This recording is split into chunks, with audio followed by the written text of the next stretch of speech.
ხელისუფლების ცნობით 16 აგვისტოს ღამით უნგრეთის ჩრდილო-აღმოსავლეთით ავტობუსის ავარიის შედეგად 12 ადამიანი დაიღუპა, 10 კი მძიმედ დაშავდა. პოლონური სანომრე ნიშნის მქონე ავტობუსი 16 აგვისტოს დაახლოებით ღამის პირველ საათზე უნგრეთის დედაქალაქ ბუდაპეშტიდან აღმოსავლეთით დაახლოებით 140 კილომეტრში გადაბრუნდა.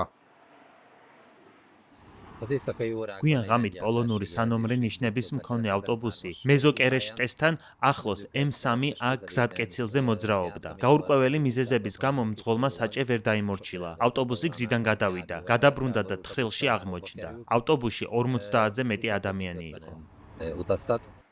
მოგვიანებით პოლიციამ განაცხადა, რომ სავარაუდოდ მძღოლს ჩაეძინა, რაც ავარიის გამომწვევი მიზეზი გახდა. ბოლო ინფორმაციით მძღოლი უკვე დაკავებულია. სასწრაფო დახმარების ეროვნულმა სამსახურმა ავარიის ადგილზე 14 სასწრაფო დახმარების ჯგუფი გაგზავნა. ერთი პირის მდგომარეობა კრიტიკულად მძიმეა, 9-ს კი მძიმე დაზიანებები აღენიშნებოდა. 37 მსუბუქად დაშავდა. მათ ადგილზე გაუწიეს დახმარება.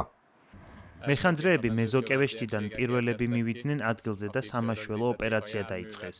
მათ ავტობუსის გარშემო ტერიტორია ჯაჭვური ხერხებით, ჰიდრავლიკური საჭრელებითა და ხელით გაწმინდეს. მათ მგზავრები გადაარჩინეს და სასწრაფო დახმარების ეკიპაჟებს გადასცეს.